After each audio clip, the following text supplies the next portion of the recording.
എന്തിനു ലണ്ടനിൽ പോയത്? അതിനു വേണ്ടി എന്താ നിനക്ക് കടം? ഞാൻ ഈ ലണ്ടനിൽ പോകുന്നതിന് മുമ്പ് 20 ലക്ഷം രൂപ ലോൺ എടുത്തായിരുന്നല്ലോ. ഓ അല്ല, നീ ലോൺ എടുത്ത് എന്തിനായിരുന്നു? എടാ ഫൂൾ, ലണ്ടനിൽ പോവാൻ. അപ്പൊ നീ എന്തിനാ ലണ്ടനിൽ പോയത്? എടാ ബഫൂൾ, 20 ലക്ഷം രൂപ ലോൺ എടുത്തില്ലേ, അത് അടയ്ക്കാനല്ലേ ഞാൻ ലണ്ടനിൽ പോയത്. എടാ അപ്പൊ നീ ആ ലോൺ എന്തിനാ എടുത്തത്?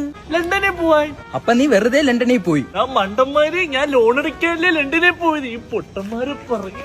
എടാ മണ്ട, അപ്പൊ ആ ലോൺ എടുക്കാതിരുന്നാ പോരെ, നിനക്ക് വെറുതെ ബാധ്യതകൾ വരുത്തില്ലല്ലോ. എടാ അപ്പൊ ഞാൻ ലണ്ടനിൽ എങ്ങനെ പോകൂടാ? അപ്പൊ നീ ലണ്ടൻ കാണാനായിട്ടാണ് നീ ലോൺ എടുത്തതല്ലേ? ഞാൻ ലണ്ടനിൽ പോയി സൂഹിക്കാനല്ലടാ പോയത്, എന്റെ കടബാധ്യതകൾ തീർക്കാനാ.